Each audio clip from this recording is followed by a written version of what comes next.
इसने क्या खूब कहा है कि समझदारी की बातें तो हर कोई समझ लेता है, पर जो चुप रहकर भी इस दुनिया के रंग देख ले, असली जादूगर तो वही होता है। नमस्कार, मैं राजा अग्रवाल एक बड़ी सुंदर सी कहानी सुनाता हूँ। एक बार एक गांव में एक आदमी रहता था जिसे गांव के लोग शंभू पागल कहते थे। वो आदमी फटे पुराने कपड़े, बिखरे हुए से बाल और दिन भर गलियों में इधर उधर घूमता रहता था, और इसी कारण से लोग उसका मजाक उड़ाते थे। छोटे बच्चे उसके ऊपर पत्थर मारते थे, पर वो कभी किसी से कुछ नहीं कहता, हर बार बस मुस्कुराता रहता था। उस गांव में एक बहुत बड़ा घमंडी सेठ भी रहता था। तो एक बार उस सेठ की महंगी सोने की घड़ी कहीं पर गुम जाती है। तो वो सेठ पूरे गांव में ऐलान करता है कि जो भी उस घड़ी को ढूंढ के लाके देगा, उसे मैं 5,000 रुपए इनाम दूंगा। अब ये बात सुनते ही गांव के सारे समझदार चालाक लोग घड़ी ढूंढने के लिए निकल जाते हैं। वो सब जने गोदाम को पूरी तरह से छान मारते हैं। कुछ लोग गांव की गलियों में ढूंढते हैं, तो कुछ पूरे गांव में ढूंढने लग जाते हैं।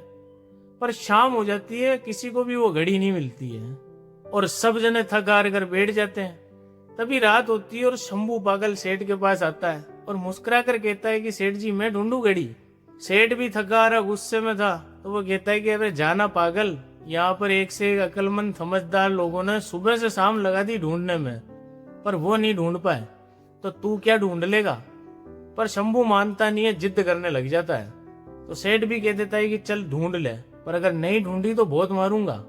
अब शंभू भी उसी गोदाम में जाता है जहां पर बाकी के सारे लोग ढूंढ रहे थे, पर लोग दोपहर में उजाले के अंदर ढूंढ रहे थे और शंभू रात के घने अंधेरे में जाता है। पर शंभू बिना शोर शराबा करे गोदाम के बीचों बीच जाके शांति से बैठ जाता है। अब अगले 10 मिनट तक शंभू बिना हिले डुले, बिना कोई शोर शराबा करे चुपचाप वहीं के वहीं बैठा रहता है। अगले 10 मिनट बाद में आवाज आती है, टिक टिक टिक। शंभू वो आवाज सुनकर गोदाम के कोने में जाता है, एक मिट्टी के बड़े से ढेर के नीचे हाथ डालता है और घड़ी उसके हाथ में आ जाती है। वो घड़ी लेके वापिस सेठ के पास आता है, और उसका ये सब देखकर पूरा गांव हैरान था। सेठ ने भी बड़ी हैरानी से पूछा कि यार, ये इतने अक्लमंद समझदार लोग नहीं ढूंढ पाए, पर तूने ऐसा क्या करा जो घड़ी ढूंढ ली।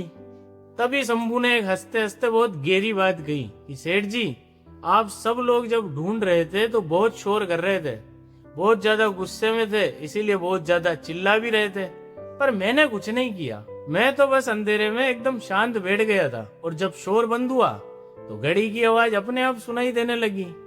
दोस्तों, आजकल हम सब भी उन चालाक गांव वालों की जैसे ही हो गए। हम लोग सुकून ढूंढ रहे हैं, कामयाबी ढूंढ रहे हैं, सब कुछ ढूंढ रहे हैं, पर इतने ज्यादा शोर में ढूंढ रहे हैं। गुस्से का शोर, लालच का शोर, इंटरनेट का शोर, चिंताओं का शोर।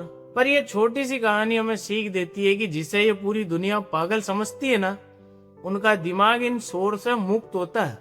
क्योंकि जिंदगी के सबसे बड़े सवालों का जवाब तब नहीं मिलता जब आप बहुत दिमाग लगाते हो या चिल्लाते हो, शोर मचाते हो, बल्कि वो तो तब मिलते हैं जब आप अंदर से एकदम शांत हो जाते हो। इसलिए अपने अंदर के शोर को कम करो, आपके किस्मत का टिक टिक आपको खुद रास्ता दिखा देगी। और आरजे राजा आपसे हमेशा कहता है कि दुनिया को दिखाने के लिए नहीं, खुद से नजर मिलाने के लिए जियो। कल फिर मिलते हैं एक नई सीख के साथ।